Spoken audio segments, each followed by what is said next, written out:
Hello everyone, welcome back to Namma Laex Bengaluru presents current issue of the day. In today's episode, we will look into tribes in news. So recently there was an article which was extensively covered by Hindu, Indian Express and all the newspapers around India. And the tribe which was covered in those articles was Bison Horn Maria. Okay, or Dandani Madhya. So that is the tribe's name. So discuss why this tribe is in news and why it is very significant and why as a UPSC aspirant we should know it. Not only the aspirants with anthropology as optional, but also people with any optional and people who are especially going for the interview this year should know about tribes in news, because if at all there is an article in the morning about any particular tribe, there are high chances that the board can ask you questions about particular tribe. Okay, so we'll discuss the tribal profile of Bison Horn Maria, which is important for GS-1 as well as interview preparation. So let us start. What is Bison Horn Maria? So Bison Horn Maria, they are also known as Dandami Maria, are a prominent subgroup of major Gond tribes. So if this is the Gond tribes, and within them is Bison Horn Maria. Okay, within Gond there will be Gondi types, and within there will be Mandari tribes. Okay, so they are part of the historic Gondwana cultural civilization, which represents the continuum of Dravidian heritage. Very important. They are a continuum of Dravidian heritage. So their distinctive name stems from their ceremonial bison horn headgear. They normally wear a ceremonial bison horn headgear which is worn during the traditional dances. Because their traditional dance is on the down, that is why it was being news recently. Okay, so the iconic cultural marker symbolizes the deep connection with forest ecology and ancestral traditions. Just let us see how they actually look like. Okay, so if you just open these images from the internet, this is what they wear. So this is the bison horn which they wear on themselves. The females are adorned with beautiful flowers. So see, such a beautiful headgear they are wearing. So this is the male counterpart and this is the female counterpart, and this is the drum they use while they are performing the dances. So that is why they are called as bison horn. Okay, so Bison Horn Marias. Next. Okay, so next is their geographical location. They are found in Chhattisgarh region of India, especially the Bastar division in the Chhattisgarh, which is historically part of the Gondwana region, and this Gondwana is famous for the rich coal deposits. Next, the key districts where you can find Bison Moharia are Bastar, Dantewada, Bijapur, and Sukma. And these are the region or these are the districts which are also famous for Naxalism as well. Dantewada region is notorious for Naxal activities, and the terrain characteristics are where they are normally residing is in a deep jungles or dense forested and hilly terrain with the village blocks including Dharba, Tokapal and Lohandiguda. Okay, so this is the geographical location of Bison Horn Maria tribe.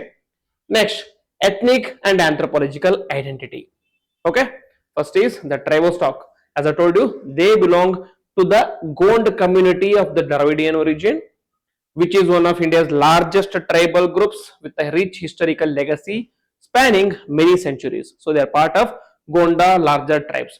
The languages they speak Dandami Madhya Gondi or Dandami Maria Gondi, which is a dialect within the Gondi family, which is again part of Dravidian linguistic traditions. Okay, so if this is Indian languages, they are majorly divided into Aryan and Dravidian. Within Dravidian, we are dividing them into like Middle Dravidian, Upper Dravidian, and Lower Dravidian. So in the Upper Dravidian, the Gondi tribe is or Gondi language is there. So within the Gondi language, we find Dandami Madhya Gondi. Okay, next. In the cultural aspects, In the cultural aspects, they identify as part of Gondwana cultural civilization, as I told you, and not merely as a tribe, but as inheritors of the historical cultural continuum with distinct civilizational values. So this is what makes them distinct from rest of the tribes. They are not just identifying with themselves as a tribes, they also identify themselves as ancestors or inheritors of the ancient historical continuum or with certain civilizational values, which is part of Gondwana cultural civilization. Okay, next, name and cultural symbolism. As I told you, the Bison Horn Maria is an exonym, which is name given by outsiders based on the distinct ceremonial headgear they wear. Okay, so normally the community itself identifies themselves as Madhya or Maria, so they call themselves as Madhya or Maria, but outsiders, because of the headgear they wear, call them as Bison Horn Maria. Next, symbolism of the bison horn is that it represents strength and virility. That is, it represents physical prowess and masculine energy. As I showed in the figures or images, only the male were wearing this headgear and the female were wearing peacock feathers. Forest life and hunting tradition, it symbolizes their historical identity as the forest dwellers as well as hunters. And again, it spreads the sacred connection within the nature spirits. That is, it embodies spiritual reverence for the forest ecology and animistic beliefs. Previously in classes, I have already explained you about the nature man spirit complex, which was explained by LP Vidyarthi in Indian context. LP Vidyarthi in Indian context, that is, the tribes in India are not only tribes, but also they have deep connection with the nature and the spirit. The land for them is not just the land. They consider the land as the land of their ancestors. They consider the land as the residing place for their spirits. So that is why whenever there is an issue about development where they have to be displaced from their particular area, you will always find opposition from the tribes, because for them the land is not just about a place to reside. The land has a deep connotation and the spiritual connection between the tribe as well as their ancestor spirits. Okay, so initially the LP Vidyarthi was able to identify this nature man spirit complex with Malar tribe. So Malar tribe, so these Malay tribe used to reside in the nature and their spirit was Gosayan.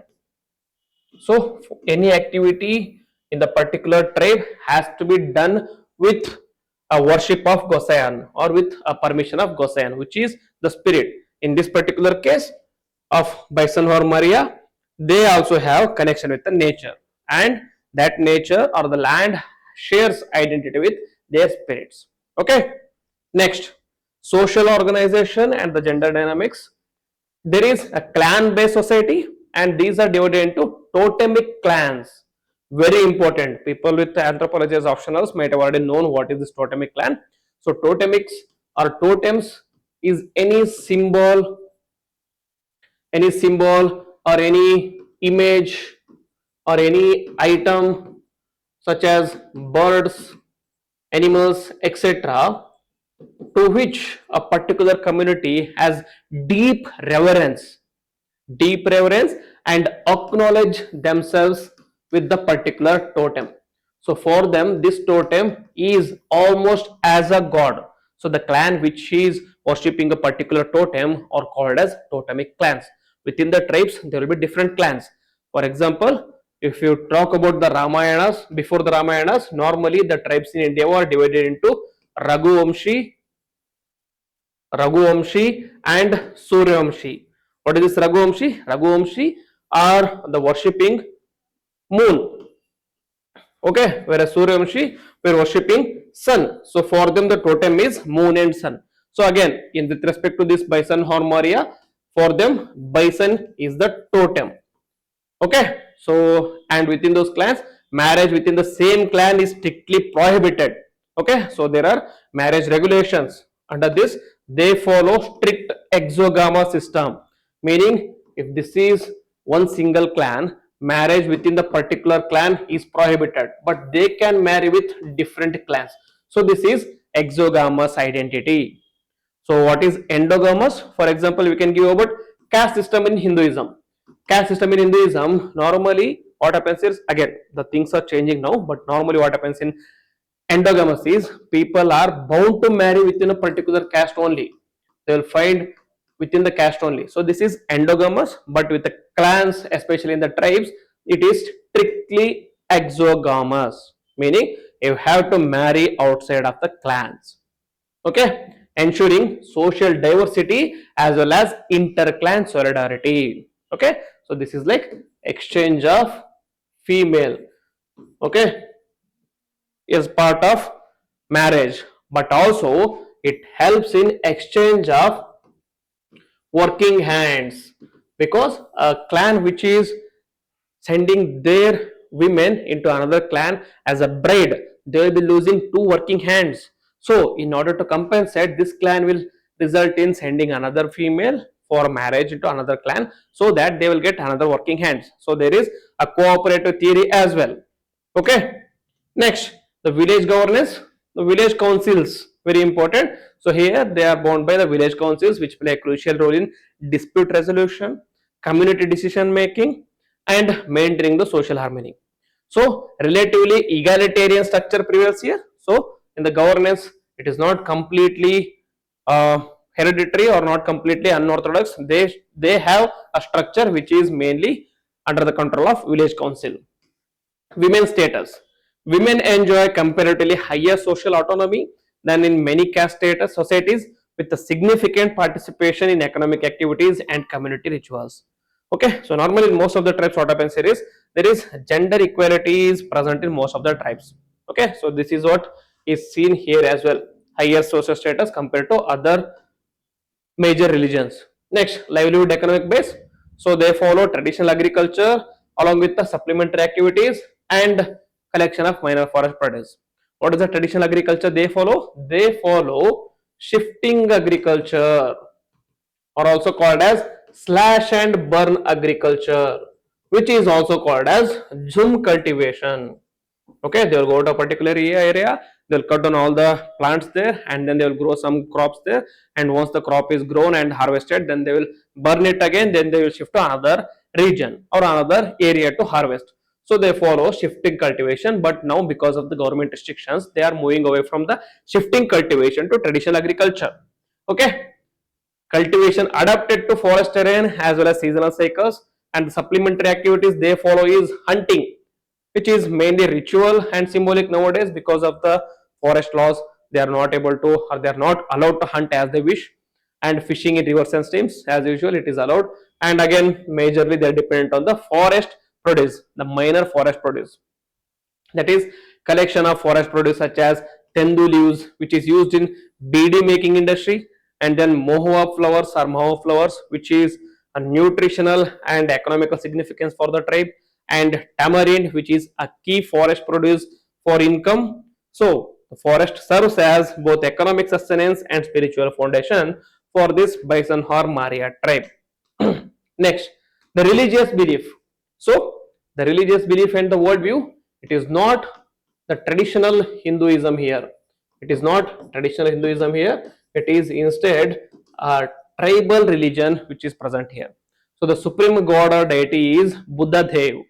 Okay, previously we discussed about another religion or another tribe which is called as Bhatoism. Okay, so in them, though they sound part of Hinduism, they have their own separate identity and separate deity. For them, the major deity was Borai Bato. Okay, Borai Bato, and for our this particular Bison Horn Maria, the major supreme god here is Buddha Dev. Okay, which is supreme god deity revered as the cosmic creator and the protector.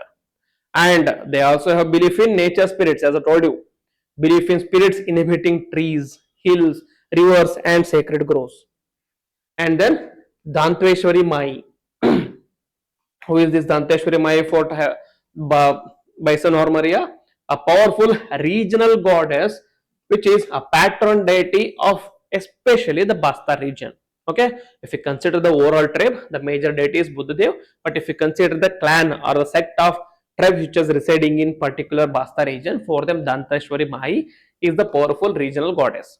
Next, ancestor spirits. There is also deep reverence for forefathers who guide and protect the living. Okay, so this is the religion of Bison Horn Marias. So their animistic faith embodies an ecological worldview where rituals are closely tied with the agricultural cycles, forest ecology. So every natural element is considered as sacred, and they feel that every natural element has a spirit residing within them. Next, so iconic Bison Horn Maria dance. This is what they were in news recently. So dance features is they will have bamboo headgear adorned with the bison horn, bed necklaces, colorful feathers, brass bells. Women wear elaborate silver bows and ornaments and coins jewelries. So this is their traditional wear which they use before performing a dance activity. And the occasion celebrated is they have a Madhya festival and then harvest celebrations, community rituals and life cycle ceremonies.